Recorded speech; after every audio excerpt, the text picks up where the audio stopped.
Kakak-kakak yang dikasih Tuhan, kakak-kakak semua yang terus setia untuk memberikan layanan kepada anak-anak sekolah minggu, sehingga melalui layanan kita, anak-anak sekolah minggu dapat mendengarkan firman Tuhan dan iman mereka dapat berakar, bertumbuh dan juga berbuah. Kakak-kakak, kita jumpa kembali dalam program persiapan guru sekolah minggu. Program ini kerjasama Yayasan Komunikasi Bersama dengan Bina Warga. Pada episode kali ini kita mau mempersiapkan bahan ajar dari Injil Lukas pasal 2 ayat 1-20, diberi judul belajar dari kisah kelahiran Yesus, Tuhan Yesus Juru Selamat. Injil Lukas 2 ayat 1-20, belajar dari kisah kelahiran Yesus, Tuhan Yesus Juru Selamat. Sudah ada kakak-kakak yang siap menyampaikan materi, baik itu bahan Alkitab maupun juga usulan metode mengajar di setiap kelas. Mari kita mulai saja dan kita awali dalam doa. Kita berdoa. Bapa di surga, berkenanlah kiranya Bapa memberkati persiapan kami pada hari ini. Dalam Kristus kami berdoa. Amin. Mari silakan Kak Pendeta Hendra dapat menyampaikan bahan Alkitab. Salam kakak-kakak semua, kita akan bersama-sama membahas bagian firman Tuhan. Dan kali ini kita akan bersama-sama membahas kisah tentang kelahiran Tuhan Yesus. Lukas 2 ayat yang pertama sampai dengan 20 menjadi dasar pembacaan firman Tuhan. Mari kita bersama menyimak pembacaan ini. Saya akan membacakan buat kita semua dari terjemahan baru edisi yang pertama. Pada waktu itu Kaisar Agustus mengeluarkan suatu perintah, menyuruh mendaftarkan semua orang di seluruh dunia. Inilah pendaftaran yang pertama kali diadakan sewaktu Kirenius menjadi wali negeri di Syria. Maka pergilah semua orang mendaftarkan diri masing-masing kotanya. Demikian juga Yusuf pergi dari kota Nazaret di Galilea ke Yudea, ke kota Daud yang bernama Bethlehem, karena ia berasal dari keluarga dan keturunan, supaya didaftarkan bersama-sama dengan Maria tunangannya yang sedang mengandung. Ketika mereka di situ, tibalah waktunya bagi Maria untuk bersalin, dan ia melahirkan seorang anak laki-laki, anaknya yang sulung, lalu dibungkusnya dengan lampin dan dibaringkannya di dalam palungan karena tidak ada tempat bagi mereka di rumah penginapan. Di daerah itu ada gembala-gembala yang tinggal di padang menjaga kawanan ternak mereka pada waktu itu, malam. Tiba-tiba berdirilah seorang malaikat Tuhan di dekat mereka dan kemuliaan Tuhan bersinar meliputi mereka dan mereka sangat ketakutan. Lalu kata malaikat itu kepada mereka, "Jangan takut, sebab sesungguhnya aku memberitakan kepadamu kesukaan besar untuk seluruh bangsa. Hari ini telah lahir bagimu juru selamat, yaitu Kristus Tuhan di kota Daud. Dan inilah tandanya bagimu. Kamu akan menjumpai seorang bayi dibungkus dengan lampin dan terbaring di dalam palungan." Dan tiba-tiba tampaklah bersama-sama dengan malaikat itu sejumlah besar bala tentara sorga yang memuji Allah, katanya, "Kemuliaan bagi Allah di tempat yang maha tinggi dan damai sejahtera di bumi di antara manusia yang berkenan kepadanya." Setelah malaikat-malaikat itu meninggalkan mereka dan kembali ke sorga, gembala-gembala itu berkata seorang kepada yang lain, "Marilah kita pergi ke Bethlehem untuk melihat apa yang terjadi di sana, seperti yang diberitahukan Tuhan kepada kita." Lalu mereka cepat-cepat berangkat dan menjumpai Maria dan Yusuf dan bayi itu yang sedang berbaring di dalam palungan. Dan ketika mereka melihatnya, mereka memberitahukan apa yang telah dikatakan kepada mereka tentang anak itu. Dan semua orang yang mendengarnya heran tentang apa yang dikatakan gembala-gembala itu kepada mereka. Tetapi Maria menyimpan segala perkara itu di dalam hatinya dan merenungkannya. Maka kembalilah gembala-gembala itu sambil memuji dan memuliakan Allah karena segala sesuatu yang mereka dengar dan yang mereka lihat, semuanya sesuai dengan apa yang telah dikatakan kepada mereka. Demikianlah pembacaan firman Tuhan yang berbahagia setiap kita yang membaca dan yang memelihara firman Allah. Kakak-kakak yang terkasih, kita mau belajar dari kisah tentang kelahiran Tuhan Yesus ini, dan kita mau memperkenalkan kepada adik-adik Tuhan Yesus Juru Selamat. Dari kisah ini ada pesan Juru Selamat yang kita mau perkenalkan, ya. Mari kita susur satu persatu ayat ini firman Tuhan. Di ayat yang pertama sampai dengan yang kedua digambarkan ada zaman penuh tantangan. Di waktu Kaisar Agustus mengeluarkan suatu perintah, jadi ini suatu perintah berarti sesuatu yang harus dilakukan. Buat yang nggak melakukan mungkin ada konsekuensi hukuman yang bisa menimpa mereka. Maka semua orang pergi mendaftarkan diri karena perintahnya itu. Jadi ini sesuatu yang, waduh, pasti effortnya besar sekali ya. Mereka harus pulang kampung. Mungkin kita ngebayangin kalau tiba-tiba disuruh semua orang pulang ke kampung masing-masing pada saat ini, ya. Itu sesuatu yang pasti perlu biaya karena perjalanan jauh ya dan lain-lainnya. Ini adalah situasi yang penuh tantangan. Dan di tengah situasi yang penuh tantangan ini Yusuf dan Maria ada di dalamnya. Teks kita lalu berlanjut dengan kisah di mana Yusuf dan Maria pergi dari kota Nazaret ke Bethlehem. Dan ini perjalanan yang berat pastinya ya. Maria sedang mengandung dan perjalanan ini perjalanan yang panjang, perlu biaya dan lain ya. Tapi pasti juga ada sukacita. Kenapa? Karena kan pulang kampung. Kalau kita pulang kampung, ya, itu pasti menghasilkan sukacita yang luar biasa karena kita akan bertemu dengan sanak saudara kita, teman-teman masa kecil dan lain-lainnya pasti menghasilkan sukacita walaupun ini perjalanan yang berat.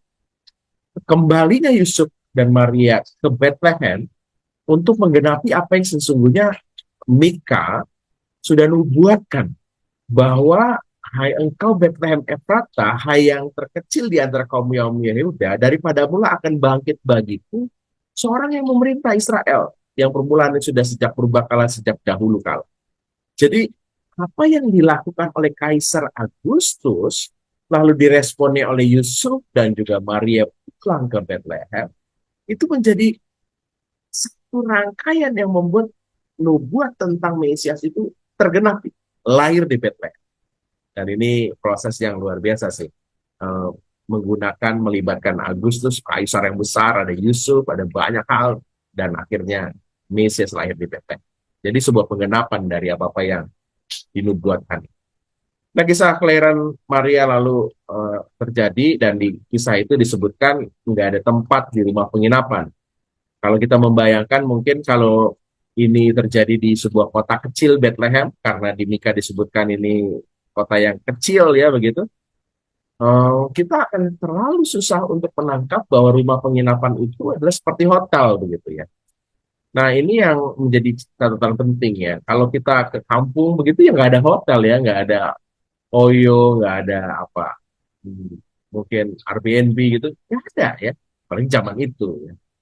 Tapi rumah penginapan yang dimaksud ini lalu apa? Nah, teks asli dari kata rumah penginapan pakai kata luma. Nah, saya mau mengajak kakak-kakak untuk melihat denah dari rumah orang-orang pada saat itu. Jadi kata rumah itu adalah guest room, upper room, karena dia ada di atas. Dan bahkan rumahnya orang-orang Yahudi seperti ini. Ada ruang bawah di mana seluruh keluarga berada. Ini family area. Dan mereka memasak di sana, mereka tidur di sana, dan lalu menyediakan satu kata rumah, upper room untuk para tamu. Bahkan Tuhan Yesus ketika mau perjamuan Paskah, dengan pede saja ia mengatakan di depan ada sebuah tempat di atas dan semua sudah dipersiapkan. Karena orang Israel itu punya panggilan untuk menjamu tamu, untuk menerima orang asing, dan mereka menyediakan itu secara khusus kata luma untuk mereka-mereka, para musafir, para orang-orang asing yang akan singgah di rumah mereka. Nah yang di bawah itu adalah family area. Termasuk di dalamnya ada hewan-hewan yang khusus yang mereka akan berikan ke bait Allah untuk apa? Untuk ritual penghapusan dosa itu. Ya. Jadi mereka ada hewan-hewan khusus yang mereka sudah siapkan untuk persembahan, dan ini kan ada syaratnya ya, hewannya nggak boleh cacat, nggak boleh ini dan itu, dan mereka nggak bisa gabungin dengan hewan-hewan yang lain, dan mereka harus siapkan itu.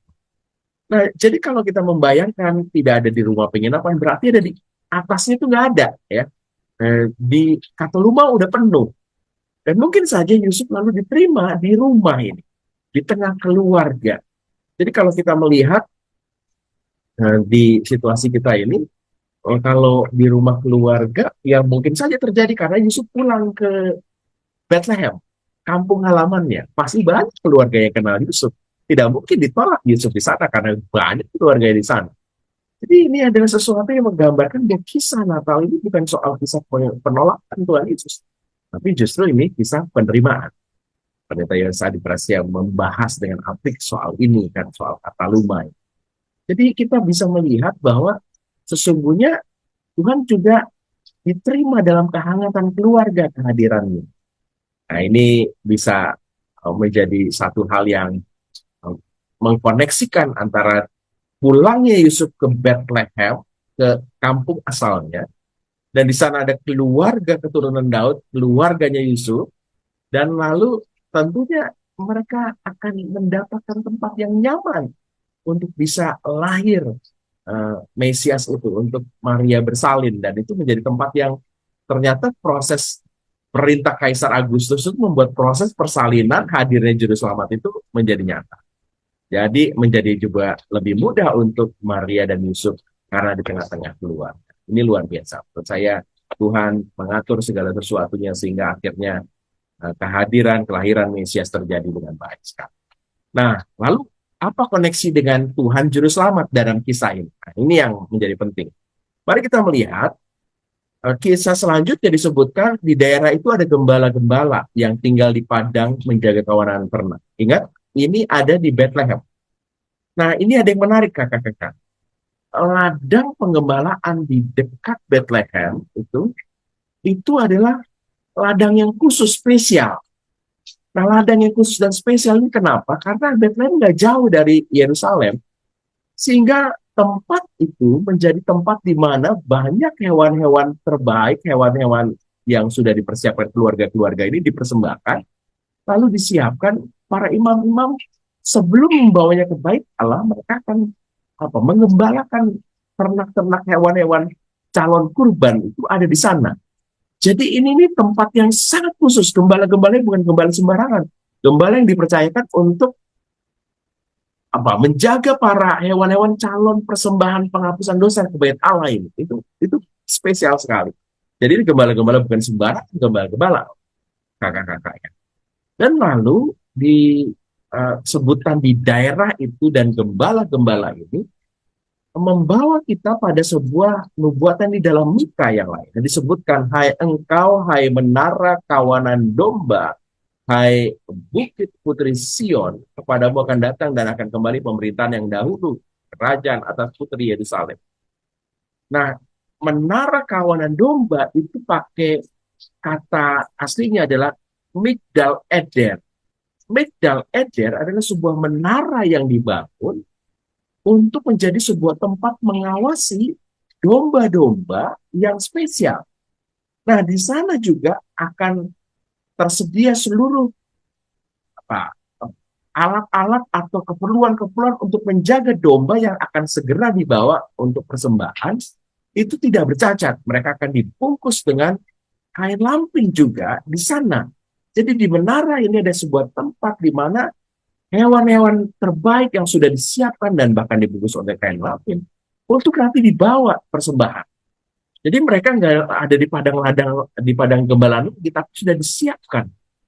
Dan disinilah ya kalau apa yang terjadi dengan kisah ini di mana Maria lalu melahirkan dan kata rumah penuh, ada kemungkinan para penafsir mengatakan bahwa di Migdal Eder ini Yesus dilahirkan karena tempat itulah ada tempat yang juga cukup bersih dan di sanalah kenapa lalu dalam ayat yang ke-7 disebutkan ia dibungkus kain lampin, kain yang sebenarnya diperuntukkan untuk para hewan dan mereka akan dipersembahkan.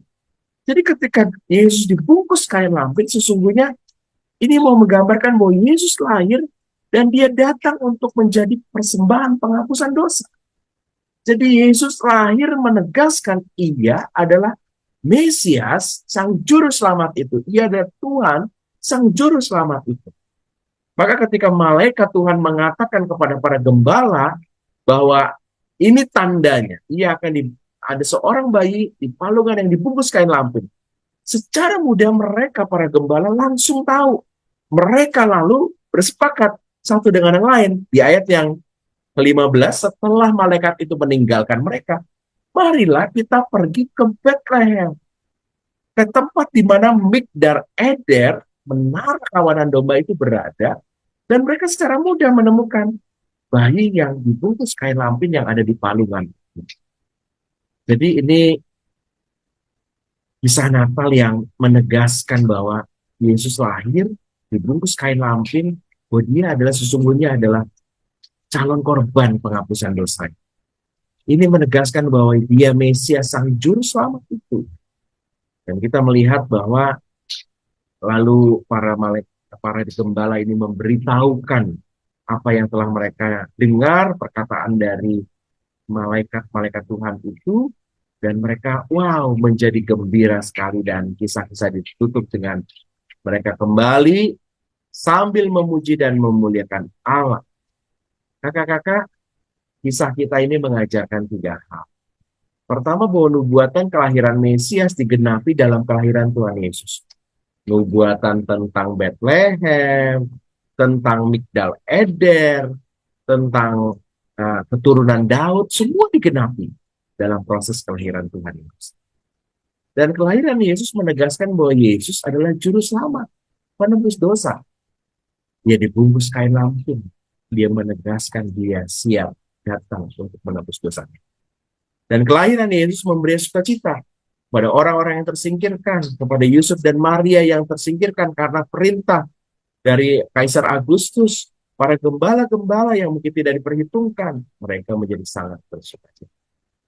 Nah, kita bisa menyampaikan ini kepada adik-adik, bahwa Natal bukan hanya sekedar tentang kelahiran Tuhan Yesus, tapi penggenapan nubuat-nubuat itu. Dan menegaskan Tuhan Yesus itu adalah Allah yang datang untuk menebus dosa. Dan kalau kita menerima Yesus sebagai juru selamat, maka seharusnya kita juga bersukacita, sama seperti gembala-gembala bersukacita. Demikian firman Tuhan yang bisa kita sampaikan. Semoga kakak-kakak bisa menyampaikan ini untuk memberikan pemahaman adik-adik tentang Tuhan Sang Juru Selamat. Tuhan berkati. Selamat Natal. Terima kasih Kak Pendeta Hendra yang sudah menyampaikan bahan Alkitab. Kita mau mendengarkan usulan metode untuk kelas Batita Balita, dan yang akan menyampaikan adalah Kak Grace Bustami. Namun sebelumnya kita dengarkan pesan-pesan berikut ini.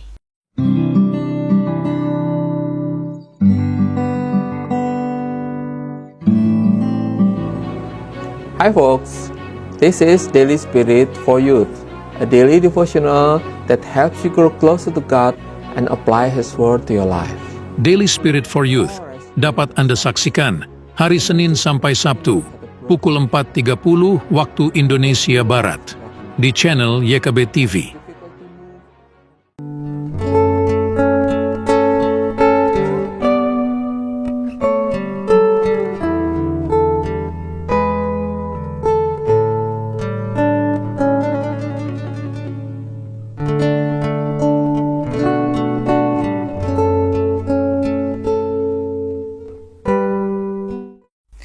Kakak-kakak senang masih bersama dengan kami dalam program persiapan guru sekolah minggu. Pada episode kali ini kita mempersiapkan bahan ajar dari bacaan Lukas 2 ayat 1-20, diberi judul belajar dari kisah kelahiran Yesus, Tuhan Yesus Juru Selamat. Kita mau mendengarkan Kak Grace Bustami yang akan menyampaikan metode pengajaran untuk anak-anak di kelas Batita Balita. Mari Kak Grace Bustami.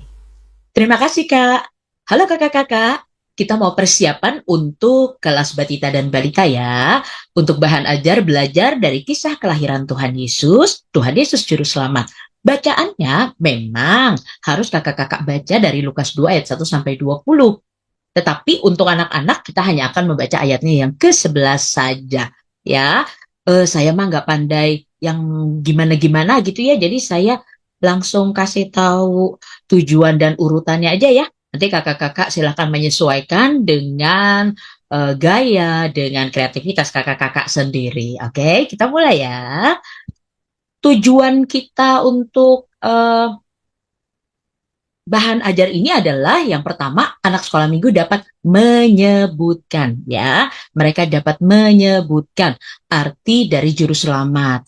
Dan kalau memang bisa, mereka juga dapat menyebutkan diselamatkan itu artinya apa? Itu nanti ada di akhir cerita ya. Jadi bisa ditambahkan di tujuan yang pertama ini, menyebutkan arti juru selamat dan menyebutkan arti diselamatkan.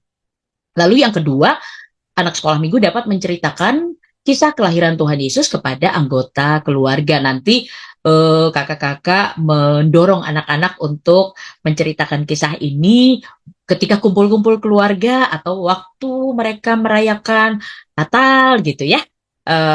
Didorong aja anak-anaknya supaya berani bercerita. Lalu kemudian urutannya adalah kakak-kakak mulai setelah berdoa, kakak akan mulai dengan membaca Alkitab dari Lukas 2 ayat 11 saja. Dan sampaikan kepada mereka, kakaknya dulu yang baca, lalu setelah itu adik-adiknya akan mengucapkan ulang per 2 atau 3 kata. Ya, sampaikan kepada anak-anak tema cerita hari ini adalah Tuhan Yesus Juru Selamat. Udah mulai nih, kita mulai masuk nih di bagian Juru Selamatnya aja. Jadi anak-anak mendengarkan terus dan mulai familiar dengan kata Juru Selamat. Ya, Juru Selamat itu apa ya? Juru itu orang yang melakukan sesuatu, pandai melakukan sesuatu, ahli melakukan sesuatu, jago melakukan sesuatu. Kamu bisa menebak juru-juru itu artinya apa gitu ya dari contoh-contoh berikut ini. Yang pertama, juru rawat. Nah, kalau juru rawat itu artinya orang yang pandai apa? Orang yang jago apa? Bener, biarkan anak-anak menjawab ya, kakak-kakak ya. Salah juga nggak apa-apa ya. Juru rawat artinya orang yang merawat, bener banget. Kamu biasanya yang kamu rawat di rumah apa? Tanyakan aja ke anak-anak sehingga mereka terbiasa dengan oh itulah artinya juru gitu ya. Lalu kemudian juru tulis. Memang sudah nggak terbiasa ya dengan istilah juru saat ini ya, tetapi nggak apa-apa karena bahan yang kita baca adalah tentang juru selamat, jadi membiasakan anak-anak untuk tahu artinya juru ya. Juru tulis artinya orang yang benar, orang yang menulis, pandai menulis, jago menulis, ya hebat dalam menulis. Lalu juru masak. Nah, juru masak artinya apa? Ayo, benar. Gak mungkin orang yang juru masak itu adalah orang yang jago main bola, gak mungkin ya. Jago menendang, gak mungkin. Jago manjat, gak mungkin. Pasti orang yang jago, pandai, hebat dalam hal masak. Kalau begitu sekarang, juru selamat artinya orang ya hebat dalam, bener banget, menyelamatkan. Itu hanya untuk Tuhan Yesus. Gak ada orang lain yang disebut nama juru selamat. Hanya Tuhan Yesus saja. Karena hanya Tuhan Yesus yang benar-benar menyelamatkan. Kalau misalnya aku menyelamatkan temanku yang mau jatuh, ya bukan juru selamat namanya. Namanya kamu juru tolong. Oke? Jadi sekarang kita tahu deh artinya. Juru selamat itu Tuhan Yesus. Karena Tuhan Yesus yang menyelamatkan kita semua dari dosa. Itu sebabnya kelahiran Tuhan Yesus menjadi salah satu peristiwa yang paling penting. Salah satu ya, kita punya banyak sekali peristiwa yang sangat penting. Tapi kita punya salah satu nih yang paling penting, yaitu kelahiran Tuhan Yesus. Ya, kalau nggak dari kelahiran, ya bagaimana dong Tuhan Yesus menyelamatkan? Ya kan, harus lahir dulu. Makanya kelahiran Tuhan Yesus menjadi salah satu peristiwa yang penting buat kita. Ceritanya, waktu itu kaisar, raja, lagi mau menghitung jumlah penduduk dari desa masing-masing. Sehingga Bapak Yusuf dan Ibu Maria dari Nazaret, mereka harus pergi ke Bethlehem. Perjalanannya jauh, naik, turun. Wah, capek deh di jalan. Mana nggak pakai mobil, nggak pakai motor, tapi pakai keledai. Kadang-kadang kalau keledainya udah lelah, ya harus berhenti deh. Kalau keledainya lagi kehausan, ya harus dikasih minum deh. Kalau keledainya lapar, ya harus disiapkan makanan deh. Jadi perjalanannya lama, gak sebentar untuk dari Nazaret sampai ke Bethlehem. Kebayangkan capeknya seperti apa untuk sampai ke Bethlehem. Begitu sampai di Bethlehem, barulah Ibu Maria melahirkan bayi Yesus. Aduh, Untung banget udah nyampe di Bethlehem. Untung banget bukan di jalan. Kalau di jalan, bagaimana caranya? Nggak ada yang nolong, nggak ada tempat yang pantas. Makanya, sekalipun Tuhan Yesus lahir di kandang domba, Tuhan Yesus lahir di tempat yang bukan di atas kasur, bukan di rumah sakit seperti kalian, bukan di ruangan yang ber-AC, bukan dikelilingin sama suster-suster yang baik, yang manis, yang ramah, yang suka ngelucu, tetapi di kandang domba. Tapi itu nggak masalah, karena Tuhan Yesus lahir dengan baik dan dengan sehat. Sementara Tuhan Yesus lahir di kandang domba, di padang gembalaan, malaikat memberitahu para gembala bahwa Tuhan Yesus sudah lahir. Wah, gembalanya antara ini benar nggak ya, benar nggak ya? Ya, kalau kita cuma nanya benar-benar enggak, ya nggak tahu. Yuk, kita pergi ke Bethlehem supaya kita jadi tahu yang disampaikan malaikat itu benar atau benar banget. Pergilah mereka ke Bethlehem dan mereka melihat, ih, benar banget yang disampaikan oleh malaikat. Malaikatnya nggak bohong loh. Malaikatnya nggak pura-pura loh. Mereka nggak ngeprank loh. Rupanya begitu sampai di kandang domba, para gembala ini melihat ada Pak Yusuf, ada Ibu Maria, dan mereka beritahukan kepada Bapak Yusuf dan Ibu Maria bahwa mereka bisa tahu Tuhan Yesus lahir itu bukan dari tetangga. Itu bukan dari orang-orang yang lewat di padang. Mereka tahunya dari malaikat. Wah, kalau kita kan ada yang melahirkan, ada yang baru lahir, kita kan pakai WA ya, atau kita pakai foto ya, atau kita taruh di Instagram kan ya. Kalau Tuhan Yesus langsung loh malaikat yang ngasih tahu. Malaikat yang memberitahu, nggak pakai acara ngomong-ngomong lewat orang atau ditaruh di Facebook, di Instagram. Enggak ya, di WA enggak. Tapi langsung malaikat dari surga memberitahu para gembala. Makanya Ibu Maria makin yakin kalau ini anaknya pasti akan melakukan hal yang amat sangat penting. Ya iya dong, kan Tuhan Yesus akan menjadi juru selamat. Tuhan Yesus akan menyelamatkan manusia dari dosa. Sekarang kamu, kan Tuhan Yesus sudah menyelamatkan kita kan? Maka kita bisa saja nakal, tapi kita memilih untuk tidak berbuat nakal. Kita bisa aja kok nakal, tapi kita nggak mau berbuat nakal. Kenapa? Karena kita sudah tahu bahwa Tuhan Yesus lahir untuk menyelamatkan kita. Contoh nih, kamu diejek sama temanmu. Ye, dasar anak ganteng. Wah, marah nggak tuh kalau dibilang anak ganteng? Ya enggak lah. Ya, kamu diejek misalnya. Kamu cuekin atau kamu nangis? Nah, bener kan? Ngapain nangis? Cuekin aja. Ya, namanya juga dibilang ganteng kan? Kenapa tersinggung? Ya kan? Nah, contoh lain. Es krim kamu didorong. Es krim kamu jatuh. Kamu marah-marah atau kamu beli lagi? Orang yang sudah diselamatkan, buang waktu banget deh. Buang energi banget sih buat marah-marah. Nanti nggak cantik, nanti nggak ganteng kalau marah-marah. Beli aja lagi. Minta uang sama mama. Mah, es krim aku jatuh. Tapi aku nggak mau marah-marah loh, Ma. Jadi temenin aku beli untuk beli es krim yuk. Oke? Ya, contoh lain lagi. Misalnya kamu nggak diajak main sama temanmu. Jadinya sendirian deh. Kamu main sendiri atau kamu sedih? Nah, iyalah. Ngapain sedih? Ya, main aja sendiri. Kan kamu mainannya juga ada. Banyak.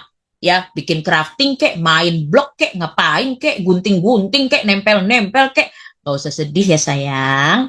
Karena kamu sudah diselamatkan. Tuhan Yesus sudah membuat kamu bisa berbuat nakal, buat nakal karena Tuhan Yesus sudah menyelamatkan kamu. Itu yang Tuhan Yesus buat untuk kamu. Kamu bisa aja berbuat nakal, tapi kamu gak mau karena kamu sayang sama Tuhan Yesus. Oke? Nah, Karena Tuhan Yesus sudah lahir menjadi juru selamat kita, maka artinya diselamatkan itu bukannya gak bisa nakal, tapi gak mau nakal. Oke? Aku diselamatkan, aku bisa nakal, tapi aku gak mau nakal. Bisa ya adik-adik ya? Kita sama-sama jadi anak-anak Tuhan yang karena sudah diselamatkan, kita gak mau nakal. Oke? Janji. Oke, kakak-kakak. Demikian untuk ceritanya. Kreasikan sendiri versi kakak-kakak ya. Lalu saya hanya ide loh, hanya ide ya. Untuk tema, cuman usulan aja. Teman-teman bisa menggunakan lagu Selamat-Selamat Datang, Kita Surga Bergema yang anak-anak paham ya. Ingatkan tujuan pemilihan lagu ya supaya mereka tahu artinya juga ya. Dan untuk aktivitas, idenya adalah teman-teman tahu sendok es krim ya. Cari yang pendek aja, nggak usah cari yang panjang, susah ya. Kalau pendek itu kan agak-agak bulat, gemoy-gemoy gitu kan. Nah, dibungkus pakai kain flanel, dikasih mata. Nggak punya kain flanel, ya udah kertas origami. Nggak punya kertas origami, kertas apa aja. Dikasih warna solid ya.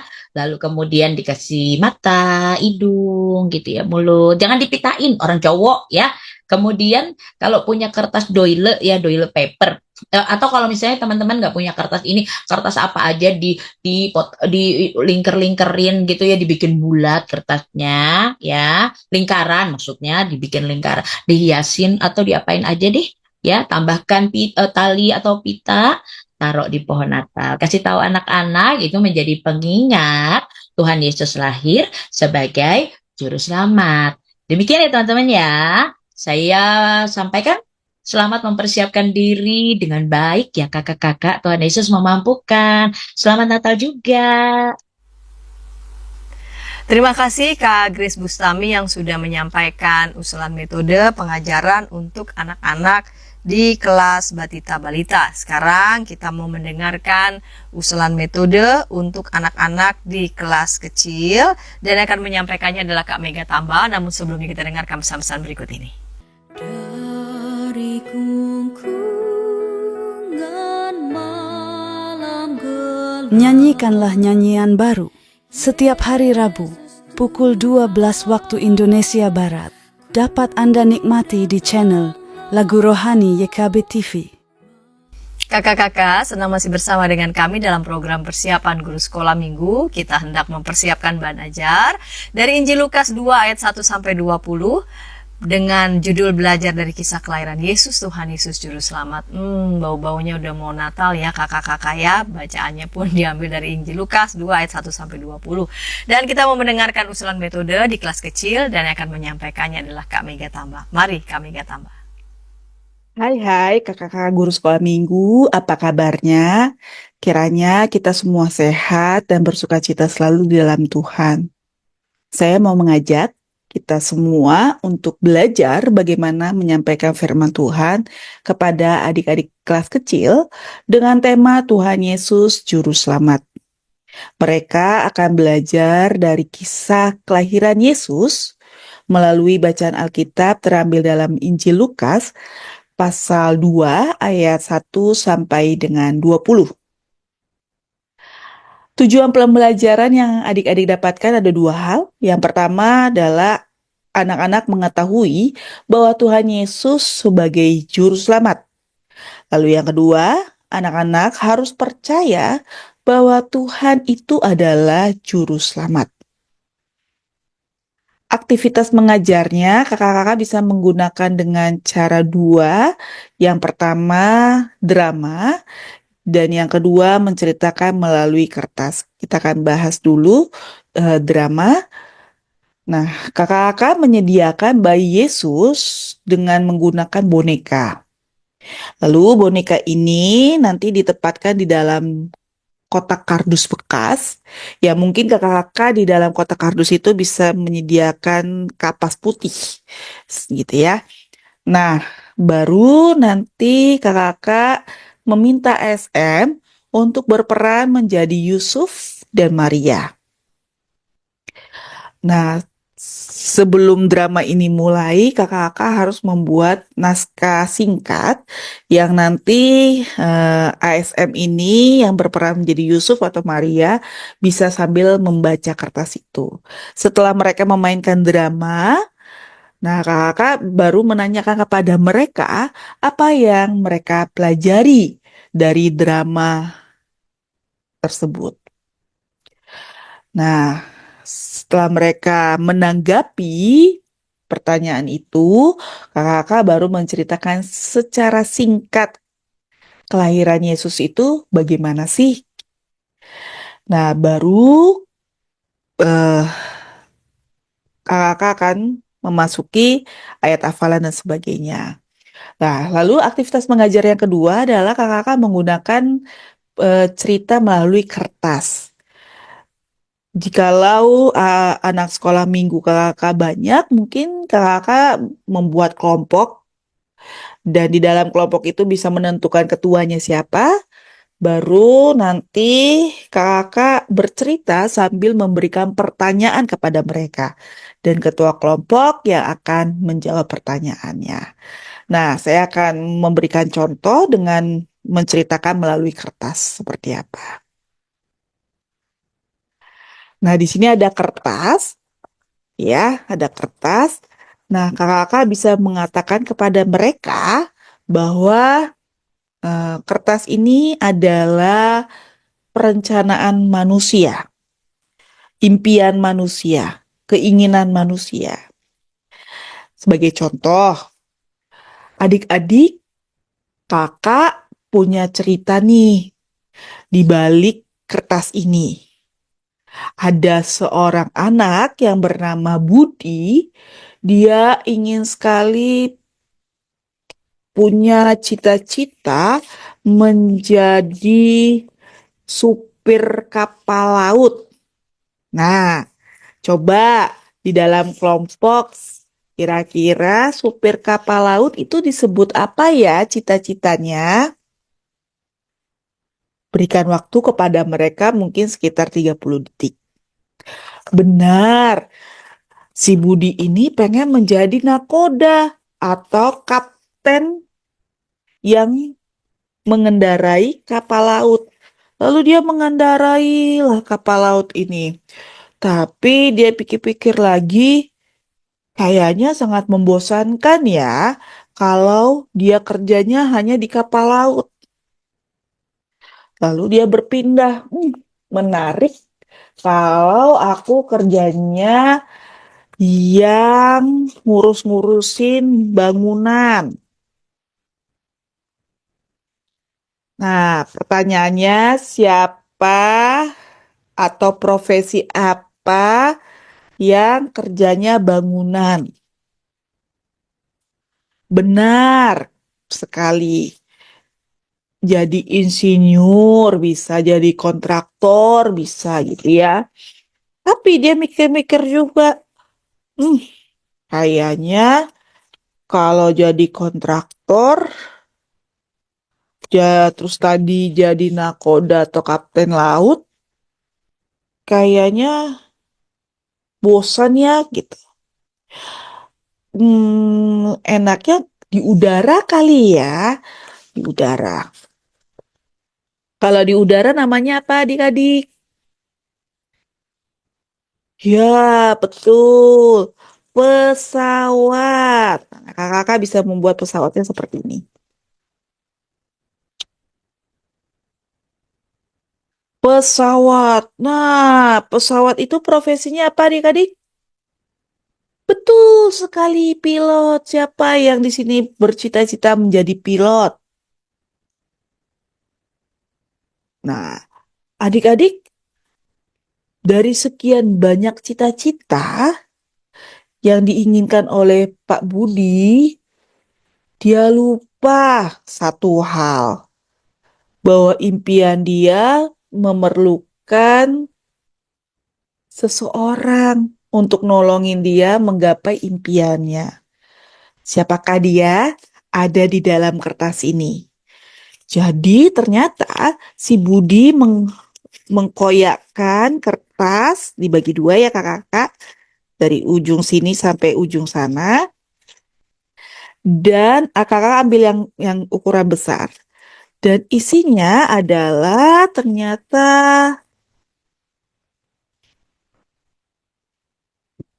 ini dia. Juru selamat. Juru selamat perlu hadir menolongi Budi di dunia. Nah, kakak mau bercerita tentang kedatangan juru selamat ke dunia. Siapakah dia?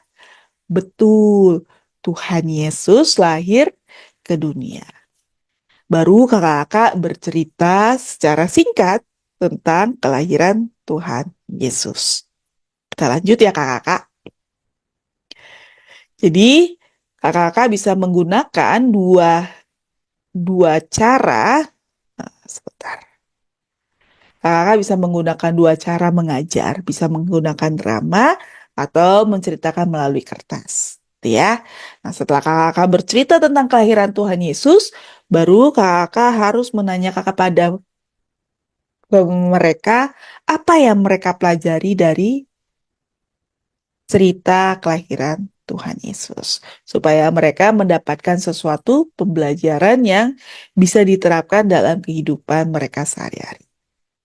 Ayat hafalannya adalah terambil dalam Injil Lukas 2 ayat 11, yaitu hari ini telah lahir bagimu juru selamat, yaitu Kristus Tuhan di kota Daud.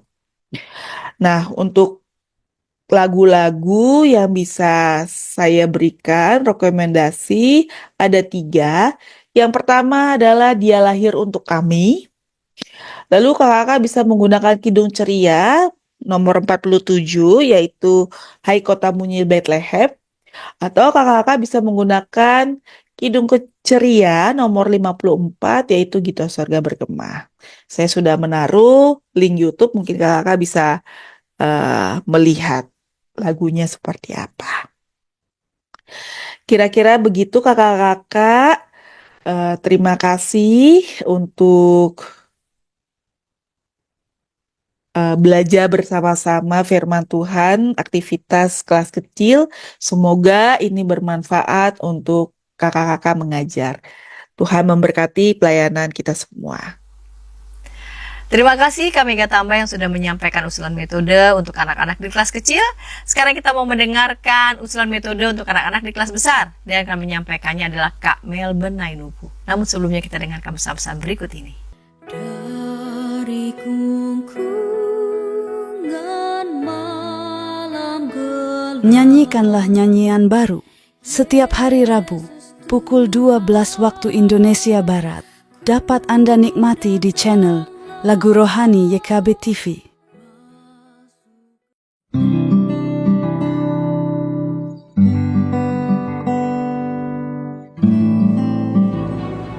Hi folks, this is Daily Spirit for Youth, a daily devotional that helps you grow closer to God and apply His Word to your life. Daily Spirit for Youth dapat Anda saksikan hari Senin sampai Sabtu pukul 4.30 waktu Indonesia Barat di channel YKB TV. Kakak-kakak, senang masih bersama dengan kami dalam program persiapan guru sekolah minggu. Kita hendak mempersiapkan bahan ajar dari Injil Lukas 2 ayat 1-20 diberi judul Belajar dari Kisah Kelahiran Yesus, Tuhan Yesus Juru Selamat. Kita mau mendengarkan usulan metode di kelas besar yang akan menyampaikannya adalah Kak Melben Nainupu. Mari Kak Melben Nainupu. Halo kakak-kakak pengajar dimanapun berada. Kali ini kembali lagi bersama saya Melben dalam persiapan mengajar sekolah minggu. Dan tema yang akan kita pelajari pada saat ini adalah Tuhan Yesus Juru Selamat. Belajar dari kisah kelahiran Yesus. Terambil dari bacaan Lukas 2 ayat 1 sampai dengan yang ke-20. Tentu saja tema dan kisah yang akan kita pelajari ini memiliki tujuan pembelajaran, dan tujuan pembelajaran itu ada 2. Yang pertama, anak mengetahui bahwa Yesus adalah Juru Selamat, dan yang kedua, anak percaya bahwa Tuhan Yesus adalah juru selamat. Kemudian kita akan masuk kepada aktivitas pembuka. Untuk kelas-kelas besar ini, kakak-kakak pengajar dapat menyiapkan surat kabar seperti koran, beberapa jenis koran yang terbitan terbaru. Kemudian kakak-kakak dapat membagikan beberapa koran kepada anak sekolah minggu. Di situ kakak-kakak pengajar dapat menyampaikan bahwa surat kabar ini adalah sarana untuk menyampaikan informasi atau berita yang penting di dalam lingkupan kehidupan sehari-hari. Tugas adik-adik adalah mencari informasi atau berita yang baik maupun yang buruk. Namun nanti kakak-kakak akan mengarahkan adik-adik untuk mempelajari dan mengamati sebuah berita yang baik di kalangan masyarakat. Kemudian saat masuk kepada pemberitaan firman Tuhan atau cerita Alkitab, ini anak-anak sudah kelas besar sehingga kakak-kakak pengajar dapat mengajak adik-adik untuk membaca secara bergiliran ayat firman Tuhan. Setelah ayat firman Tuhan dibacakan, kakak-kakak pengajar dapat mengarahkan adik-adik dengan pertanyaan-pertanyaan untuk adik-adik menjawab kemudian bercerita. Seperti hari ini kita sedang menantikan hari Natal. Apa yang kita nantikan, apa yang kita tahu tentang Natal? Beri kesempatan untuk adik-adik dapat bercerita. Atau bisa juga bertanya, adik-adik ketika Natal apa yang adik-adik rasakan dalam keluarga atau di dalam kehidupan setiap hari. Lalu apa harapan adik-adik ketika hari Natal itu tiba? Adik-adik diarahkan untuk sendiri bercerita. Setelah adik-adik diberikan kesempatan untuk bercerita beberapa orang, kakak-kakak kemudian menceritakan kisah kelahiran Yesus dan fokus pada pemberitaan firman Tuhan atau cerita Alkitab adalah anak-anak mengetahui bahwa Tuhan Yesus adalah juru selamat, kemudian mengarahkan adik-adik untuk percaya bahwa Tuhan Yesus adalah juru selamat. Ini adalah inti dari pembelajaran Alkitab pada hari ini. Kemudian untuk aktivitas penutup, kakak-kakak pengajar dapat menyiapkan kertas, pulpen, atau media lainnya dan memberikan waktu kepada adik-adik untuk menceritakan kisah kelahiran Yesus. Bisa juga dibuat variasi, yaitu bercerita tentang kisah kebaikan Yesus kepada adik-adik, atau bisa juga menceritakan tentang Yesus yang menolong adik-adik dalam kehidupan, entah itu di sekolah, dalam keluarga. Nah, kalau ingin sesuatu yang berbeda lagi, bisa dibagikan dalam bentuk kelompok, beberapa kelompok. Kemudian adik-adik diperbolehkan untuk menggunakan handphone. Nah, mereka di situ bekerja sama, ada yang merekam, ada yang presentasi, di mana kelompok merekam salah satu anggotanya untuk bercerita di depan kelas tentang kelahiran Yesus atau bercerita tentang kebaikan Yesus. Bisa juga ada variasi yang ketiga dengan bermain peran. Jadi adik-adik ini dibagi dalam beberapa kelompok, kemudian mereka memerankan atau memperagakan apa yang mereka ketahui tentang kisah kelahiran Yesus. Sehingga cerita yang mereka dengar, cerita yang mereka baca dalam Alkitab, mereka mengetahuinya dan mereka menghayatinya. Demikian persiapan bahan sekolah minggu ini. Sampai jumpa untuk pertemuan berikutnya. Salam. Terima kasih Kamel Benainupu yang telah menyampaikan metode pengajaran untuk anak-anak di kelas besar. Nah, kakak-kakak, kami sudah merampungkan dari mulai bahan Alkitab dan juga usulan metode di setiap kelas, batita balita, kecil dan juga besar. Kakak-kakak juga dapat menyaksikan program yang ditayangkan di channel YKB TV, yaitu aktivitas untuk anak-anak sekolah minggu, juga lagu untuk anak-anak sekolah minggu. Semoga kiranya apa yang kami sajikan, apa yang kami persembahkan ini dapat memberkati pelayanan kakak-kakak semua bagi anak-anak sekolah minggu. Kita hendak mengakhiri episode kali ini dan kita mau mengakhiri dalam doa. Mari kita berdoa. Bapa di surga, inilah yang sudah boleh disajikan oleh anak-anak-Mu, para narasumber yang sudah menyediakan waktu dan pikiran di antara segala tugas-tugas mereka, sehingga dengan demikian kiranya usulan metode ini boleh menjadi berkat. Terima kasih Bapa, dalam Kristus kami berdoa. Amin. Sampai jumpa kakak-kakak di episode yang akan datang dalam program persiapan guru sekolah minggu. Sampai jumpa.